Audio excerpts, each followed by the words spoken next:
Bienvenue à cette exploration approfondie des sources qui nous ont été fournies. Aujourd'hui, on va examiner ensemble un ensemble assez riche d'extraits bibliques et puis d'interprétations théologiques. Le thème central semble tourner autour des conséquences d'une sorte de défaite originelle d'un conflit fondamental. Oui, c'est ça. Une confrontation qui remonte très loin. Exactement. Et notre objectif, c'est de décrypter un peu les grands thèmes. La relation complexe entre Dieu, une figure qui représente l'humanité, qu'on appelle la femme ou l'épouse dans ces textes, et puis l'adversaire, le serpent, Satan. Mhm. Avec des concepts clés comme l'alliance, la descendance, le conflit spirituel. Et la résolution finale, oui. On a donc des versets bibliques et un texte qui vient les interpréter, les lier entre eux. C'est ça. Alors, pour commencer, je propose qu'on attaque directement par ce qui est présenté comme le point de départ de tout ça. Genèse 3, verset 15. C'est là où Dieu établit une inimitié, une hostilité fondamentale. Oui, une inimité déclarée entre le serpent et la femme, et aussi entre leurs descendances respectives. C'est un verset vraiment fondateur dans cette lecture. Je mettrai inimitié entre toi et la femme, entre ta postérité et sa postérité. Celle-ci t'écrasera la tête et tu lui blesseras le talon. Voilà. Le texte interprétatif qu'on a, lui, il ne laisse aucune ambiguïté sur qui est qui dans cette affaire. Ah oui, qui est le serpent alors, selon cette lecture? Belle identification est directe, c'est Satan, le diable. Et sa descendance, ce sont ceux qui s'alignent sur lui, qui suivent ses voies. D'accord. Et pour appuyer ça, le texte cite pas mal de passages du Nouveau Testament, des expressions assez fortes, race de vipères dans les évangiles. Oui, je vois. Jésus qui dit à certains « vous avez pour père le diable », Paul qui parle de fils du diable, Jean qui mentionne les enfants du diable. C'est très direct comme langage. Très direct. Et l'Apocalypse qui résume en parlant du serpent ancien appelé le diable et Satan. Donc voilà, le camp de l'adversaire est, disons, clairement identifié. C'est clair. Bon, si l'adversaire est identifié, quid de l'autre figure principale, cette femme de la Genèse? Le texte est aussi affirmatif. Tout aussi affirmatif. Il dit « la femme est l'Église est l'épouse ». C'est posé comme une évidence dans cette interprétation. L'Église comme épouse. Et il y a ce parallèle qui est fait ensuite, qui est intéressant. Israël était l'épouse de Dieu qui deviendrait une créature. L'Église est l'épouse de Dieu qui est devenue une créature. Qu'est-ce qu'on doit comprendre par là?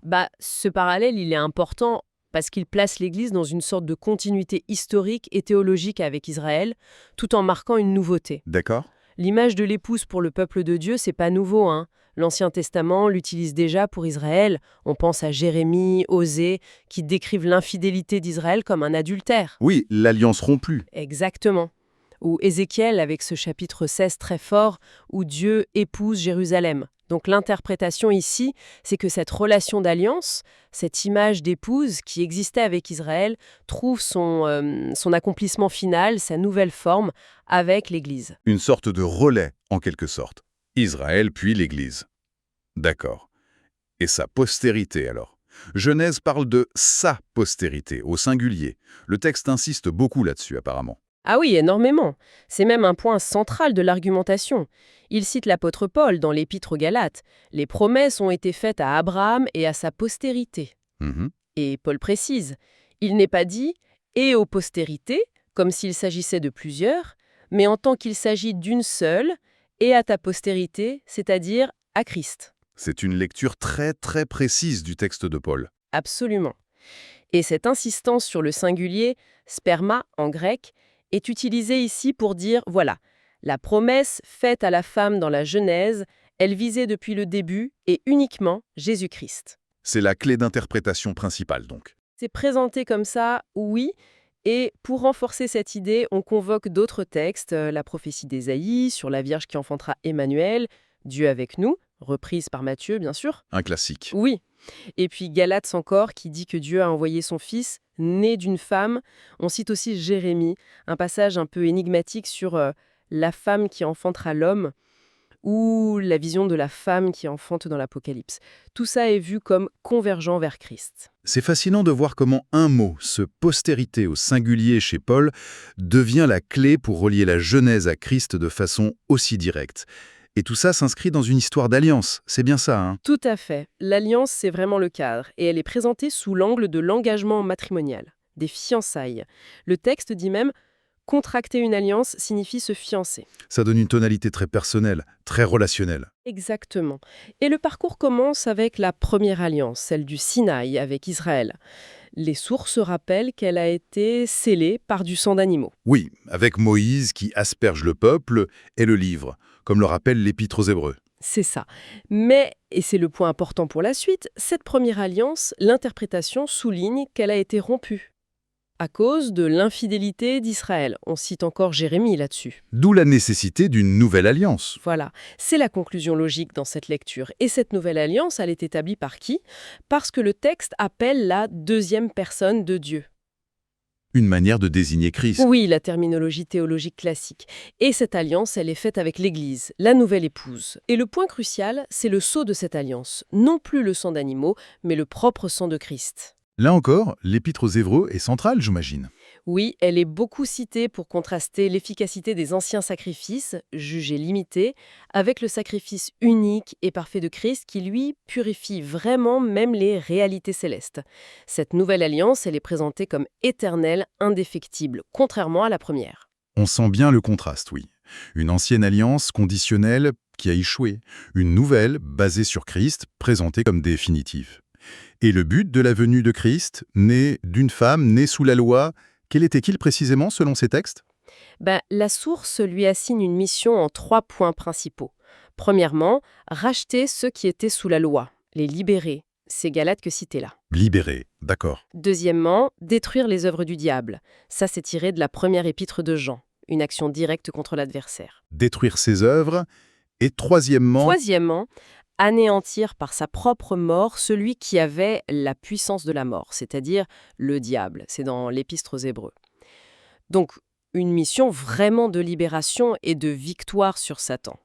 libération, destruction des œuvres, anéantissement du pouvoir de la mort. C'est très fort. Et il y avait aussi cette idée de transformation intérieure, non? La loi qui passe de la pierre au cœur. Oui, c'est un aspect souligné. L'interprétation reprend la prophétie de Jérémie sur la nouvelle alliance. « Je mettrai ma loi au-dedans d'eux, je l'écrirai dans leur cœur. » Et le texte le reformule en disant que la loi gravée sur la pierre, c'est Christ, la deuxième personne de Dieu, qui vient l'inscrire sur les tables de chair du cœur.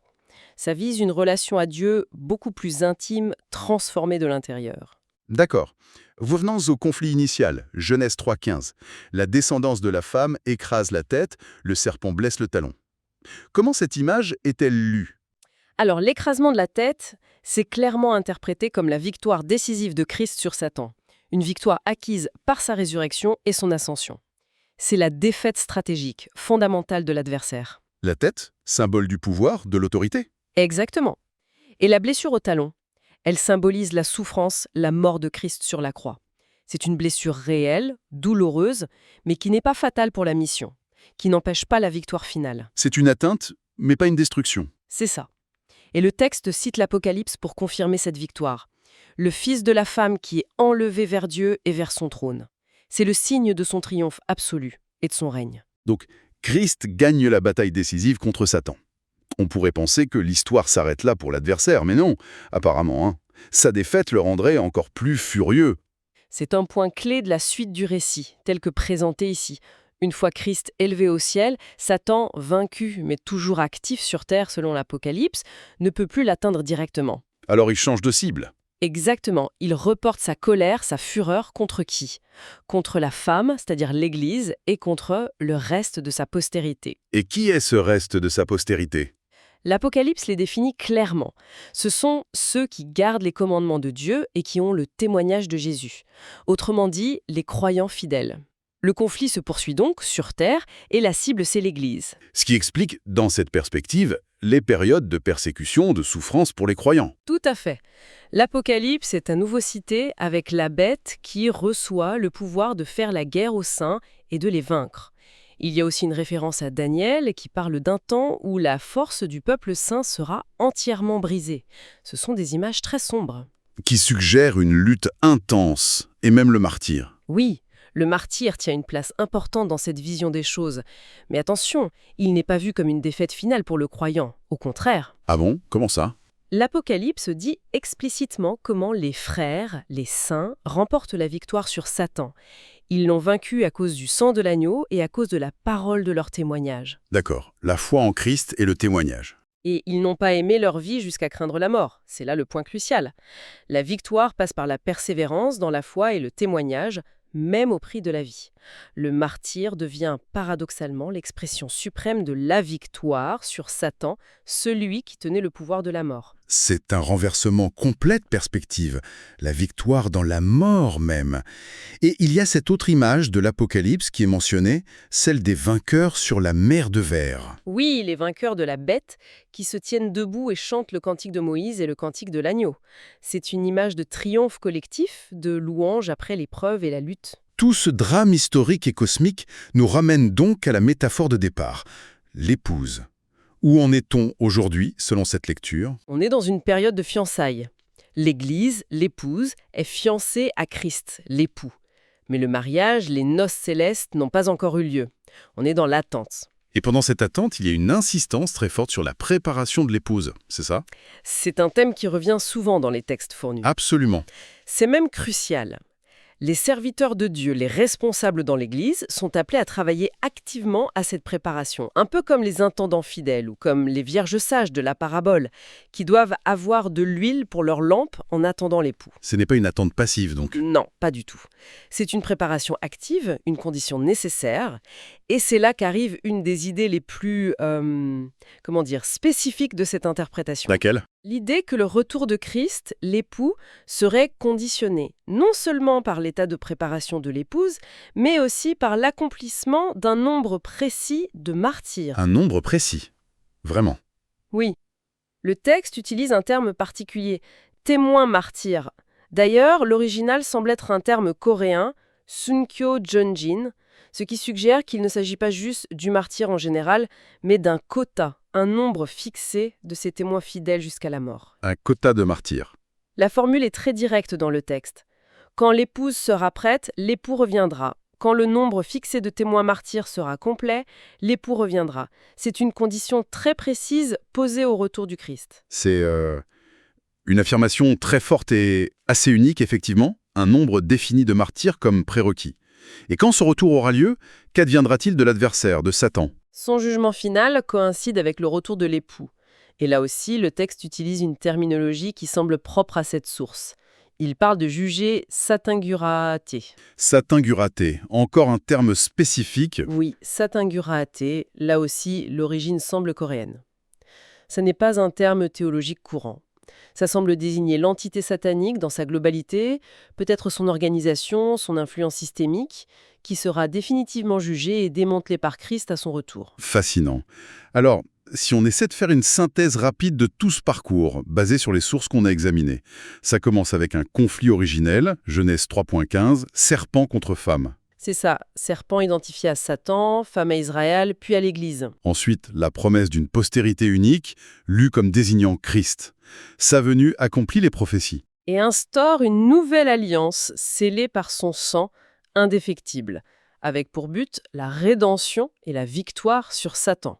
Victoire acquise par sa mort et sa résurrection. Il écrase la tête du serpent, même s'il est blessé au talon. Mais le combat continue. Oui, Satan, vaincu mais pas encore éliminé, reporte sa fureur contre l'Église et les croyants fidèles. Ce qui mène à la persécution et au martyre.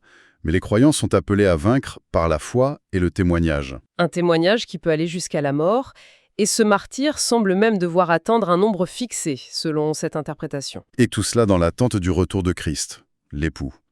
Un retour conditionné par la préparation de l'Église épouse et par ce nombre de témoins martyrs. Retour qui verra le jugement final de cette entité Satan-Guraté et l'union définitive entre l'époux et l'épouse. C'est une trame narrative très construite, qui relie la Genèse à l'Apocalypse de manière très cohérente selon sa propre logique interne. C'est une excellente synthèse, oui. Ce récit offre une vision théologique très structurée, avec ses concepts forts d'épouse, d'alliance, de conflit qui durent, et ses conditions assez particulières pour la fin. Et forcément, une telle lecture, ça soulève des questions pour ceux qui y adhèrent ou qui cherchent à la comprendre. Bien sûr. Si on prend au sérieux cette idée d'une église épouse qui doit activement se préparer, qu'est-ce que ça veut dire concrètement, aujourd'hui? Comment ça se vit? Qu'est-ce que ça implique comme action, comme priorité? Voilà. Comment se traduit cet appel à se préparer, à vaincre l'adversaire? Est-ce que c'est juste une posture intérieure ou est-ce que ça a des implications pratiques, communautaires? Et puis, cette idée d'un nombre fixe de martyrs comme condition au retour de Christ, c'est quand même quelque chose qui interpelle. Quelle vision du temps, de l'histoire, de l'action humaine dans le plan de Dieu est-ce que ça véhicule? Oui, ça change potentiellement la perception du rôle de chacun dans ce grand drame. Exactement, ce sont des pistes de réflexion profondes qui découlent directement de l'analyse de ces sources et qui mériteraient sans doute d'être creusées.